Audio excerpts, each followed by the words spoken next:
देख रहे हैं फिट इंडिया का सुपर हिट बुलेटिन। मैं हूं आपके साथ श्वेता श्रीवास्तव। मैं हूं आपके साथ में श्रुतिका और आज आपको दिखाएंगे देश और दुनिया की सभी बड़ी खबरें फिट इंडिया के सुपर हिट बुलेटिन में। अलग अलग राज्यों में क्या है बड़ी खबरें, क्या है मौसम का मिजाज, कहां अपराध की बड़ी खबरें आई तो राजनीति की दुनिया में क्या है हलचल, सब कुछ रखेंगे आगे आपके सामने।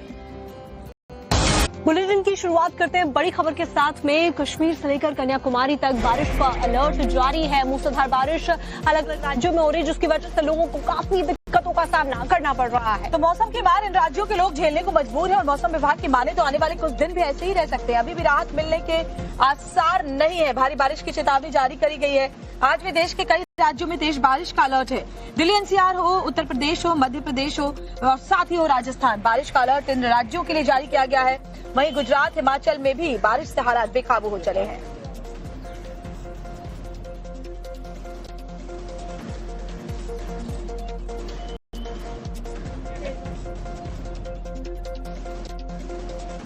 और अलग अलग 6 तस्वीरों के जरिए हम आपको बता रहे हैं कि कैसे हालात तो बने हुए हैं। कुदरत का जो प्रकोप है वो कैसे जारी है। पहाड़ से लेकर मैदानी राज्यों तक अब स्थिति बेकाबू हो चली है। सबको बता दें कि चाहे थराली हो, हिमाचल का कुल्लू हो या फिर गुजरात, हर जगह पर ऐसे ही हालात बने हुए हैं। कहीं पर बादल फट रहा है तो कहीं पर सड़कें फट रही हैं। मूसलाधार बारिश की वजह से नदियों का जलस्तर बढ़ गया है, जिसकी वजह से जितने भी निचले इलाके हैं वहां पर लोगों की परेशानियां बढ़ती जा रही हैं।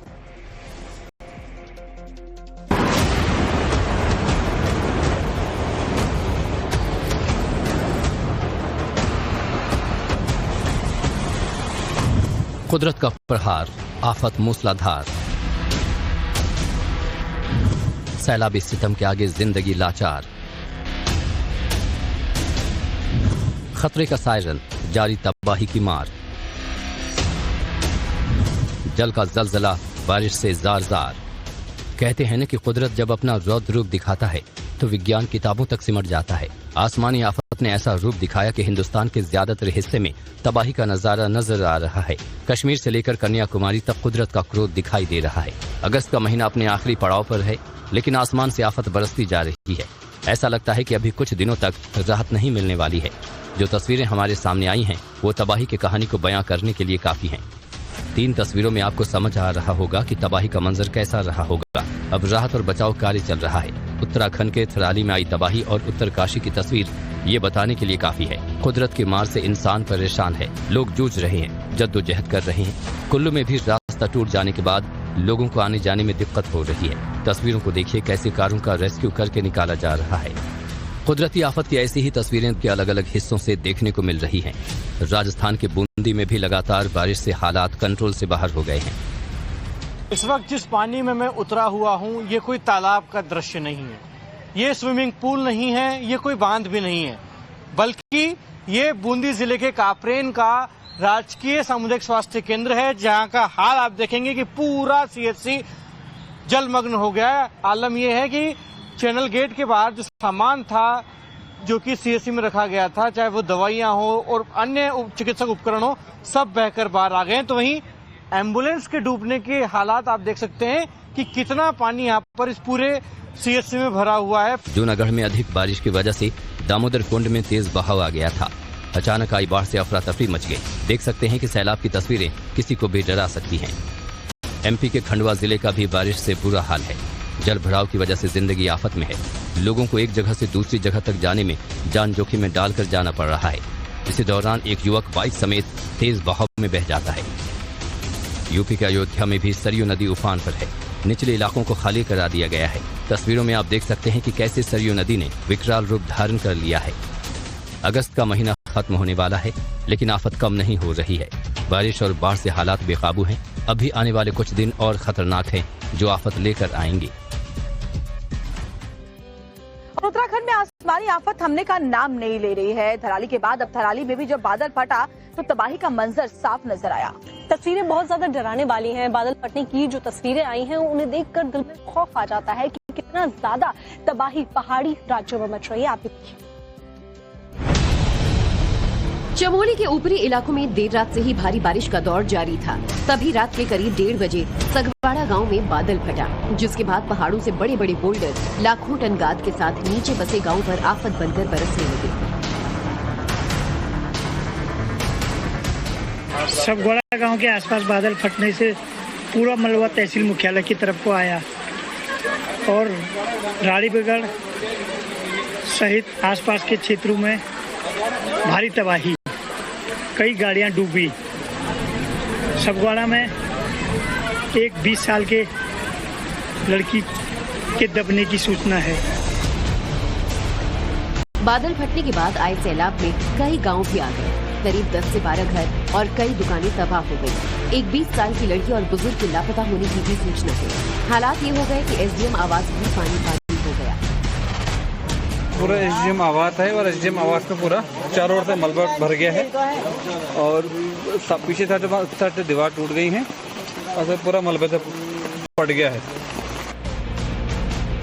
सुबह होने तक चीख पुकार मच गई, जिसके बाद दिन के उजाले में तबाही की तस्वीर क्लियर होना शुरू हुई।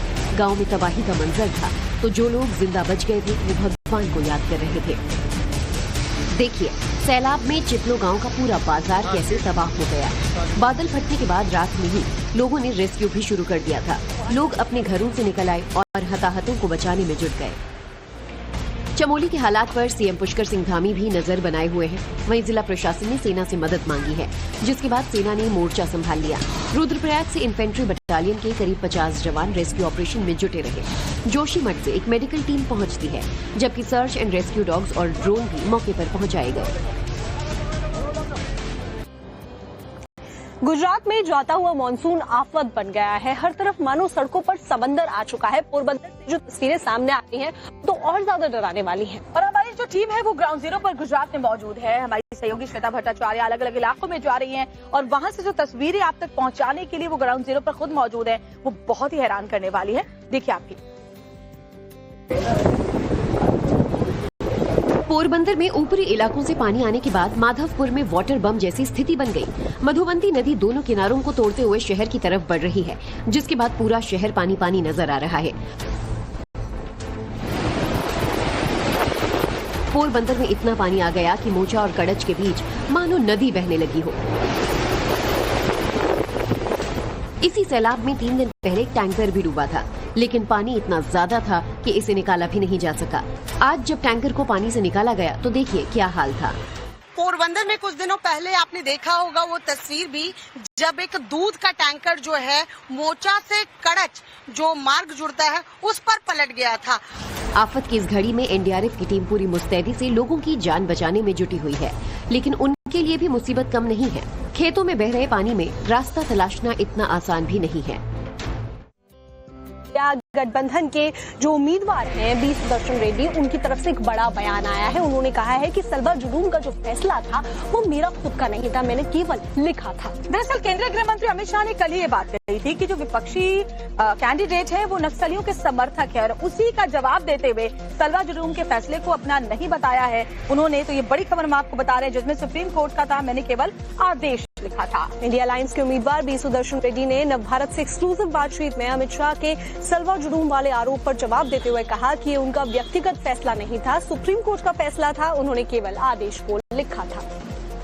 बी सुदर्शन रेड्डी ने जीत के दावे पर कहा कि वो नंबर की गणित के लिए सभी दलों से बात करेंगे, वो हर नेता से मिलकर उनका समर्थन लेने की कोशिश भी करेंगे। जैसे जैसे राष्ट्रपति का चुनाव नजदीक आ रहा है, एनडीए और इंडिया गठबंधन के बीच जुबानी जंग तेज होती जा रही है। जीत के लिए गुणा भाग शुरू हो गया है। विनिंग नंबर को जुटाने के लिए सभी दांव खेले जा रहे हैं। इंडिया गठबंधन के उम्मीदवार बी सुदर्शन रेड्डी ने कहा कि वो किसी दल के सदस्य नहीं है, इसलिए वो संसद के सभी सदस्यों से बात करेंगे और अपने लिए वोट मांगेंगे। मैं कोई पॉलिटिकल पार्टी का नहीं हूं, इसलिए मैं सबसे मांगूंगा। इंडिया बिल्कुल मांगूंगा। हर किसी को, हर पार्लियामेंट मेंबर को मैं लिखने वाला हूं। चुनाव जीतने के लिए एक दूसरे पर जुबानी हमले और टीका टिप्पणी पर पूर्व जस्टिस सुदर्शन रेड्डी ने कहा कि ये उपराष्ट्रपति का चुनाव है, गरिमा का ख्याल जरूरी है। क्योंकि ये इसमें कोई पर्सनल मामला कुछ नहीं है। मैं उनके खिलाफ कुछ बोलूं, उन्हें मेरे खिलाफ कुछ, ऐसा तो नहीं होना चाहिए। उपराष्ट्रपति का चुनाव है। We must maintain that dignity and decorum. केंद्रीय गृह मंत्री अमित शाह के सलवा जुलूम को लेकर दिए गए बयान पर इंडिया गठबंधन के कैंडिडेट बी सुदर्शन रेड्डी ने कहा कि वो मेरा व्यक्तिगत फैसला नहीं था, सुप्रीम कोर्ट का फैसला था। Judgment is not of mine. I have authored the judgment judgment is of the Supreme Court. And there was another colleague of mine on the bench. Unfortunately, he is not in our midst. I don't know what he is thinking in the grave, what he is feeling. When I have authored the judgment, not a comma, not a full stop, not a sentence was modified. इधर NDA का हमला जारी है। गिरिराज सिंह ने भी India गठबंधन पर निशाना साधा। कांग्रेस अर्बन नक्सल का दूसरा रूप बनते जा रहा है और उसके नेता हैं अर्बन नक्सल के राहुल गांधी। तो उम्मीदवार ही भी ऐसा ही खोजेंगे। ठीक ही कहा अमित भाई। 9 सितंबर को उपराष्ट्रपति के लिए चुनाव होना है। उससे पहले ही दिल्ली का सियासी पारा हाई है। भारत दुनिया की सबसे तेजी से बढ़ती अर्थव्यवस्था है। ईटी वर्ल्ड लीडर्स फोरम 2025 में प्रधानमंत्री नरेंद्र मोदी ने कहा और भारत किसी तेजी के साथ अंतर्राष्ट्रीय पटल पर अपनी पहचान बना रहा है। सबसे तेजी से बढ़ती अर्थव्यवस्था है हिंदुस्तान और साथ ही भारत वैश्विक विकास में 20% का योगदान देगा। प्रधानमंत्री ने कई बड़ी बातें कल कही हैं ईटी वर्ल्ड लीडर्स फोरम में। सबको बता दें, तरफ से ये भी कहा गया कि भारत की आर्थिक तरक्की का लेखा जोखा उन्होंने पेश किया। कहा सरकार अगली पीढ़ी के सुधारों पर काम कर रही है जिससे भारत वैश्विक विकास में 20% का योगदान देगा। तो प्रधानमंत्री नरेंद्र मोदी ने ईटी वर्ल्ड लीडर्स फोरम 2025 में भारत की आर्थिक तरक्की का लेखा जोखा पेश करते हुए कई बड़ी बातें कही हैं और हाल की कुछ घटनाओं का उन्होंने जिक्र भी किया। उन्होंने कहा कि पिछले एक हफ्ते में जो कुछ हुआ वो भारत की विकास यात्रा का एक सबूत है। जब हम ग्लोबल कॉन्टेक्स्ट में देखते हैं तो आपको भारत की इकोनॉमी की मजबूती का एहसास होता है। आज भारत दुनिया की फास्टेस्ट ग्रोइंग मेजर इकोनॉमी है। हम बहुत जल्द दुनिया की तीसरी सबसे बड़ी इकोनॉमी बनने वाले हैं कि दुनिया की ग्रोथ में भारत का कंट्रीब्यूशन बहुत जल्द करीब 20% होने जा रहा है।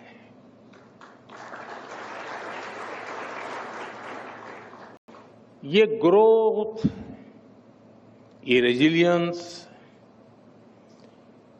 जो हम भारत की इकोनॉमी में देख रहे हैं, इसके पीछे बीते एक दशक में भारत में आई मैक्रो इकोनॉमिक स्टेबिलिटी है। अभी लेटेस्ट आंकड़ा आया है कि अकेले जून महीने में, यानी मैं एक महीने की बात करता हूं, अकेले जून के महीने में ईपीएफओ डेटा में 22 लाख फॉर्मल जॉब जुड़ी है। हम किस समाज में जुड़े हैं? हम और पिटाई का आरोप लगा है एक बीजेपी के नेता पर। इस पूरे बवाल का एक वीडियो भी सामने आया, लेकिन सवाल ये उठता है कि ये पूरा बवाल हुआ क्या था, इसकी वजह क्या थी। देखिए,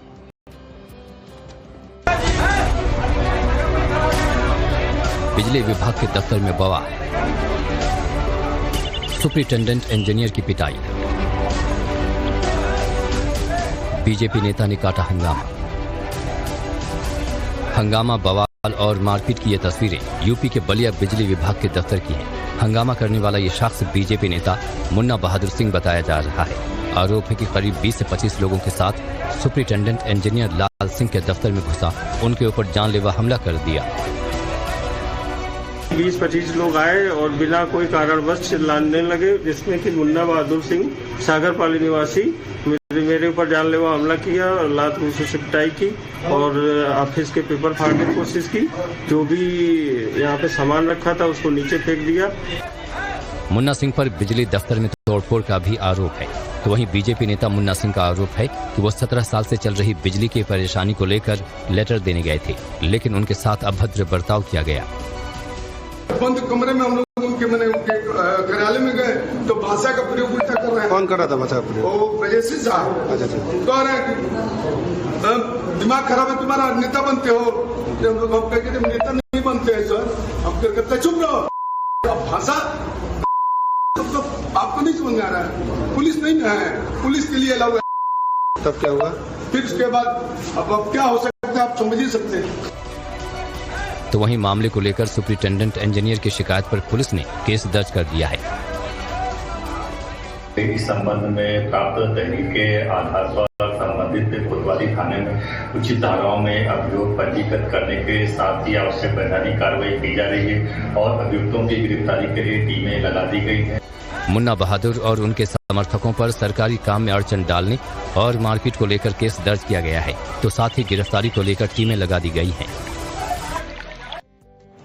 टोल कर्मियों के साथ मारपीट का एक मामला सामने आया है और ये यूपी वीडियो सामने आया है, रोंगटे खड़े कर देने वाला है, आप भी देखिए।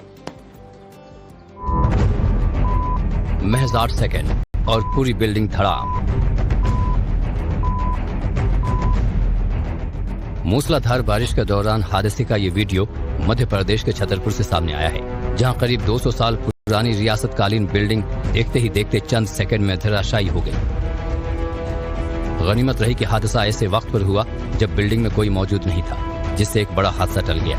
ये बिल्डिंग पूर्व विधायक नाती राजा की बताई जा रही है, जिसमें 2 स्कूल चलते थे। दोनों स्कूलों में सैकड़ों छात्र पढ़ते हैं और सुबह से क्लासेस शुरू हो जाती हैं, लेकिन स्कूल खुलने के महज आधे घंटे पहले हादसा हो गया। हादसे की जानकारी मिलने के बाद प्रशासनिक अधिकारी मौके पर पहुंचे और हालात का जायजा लिया।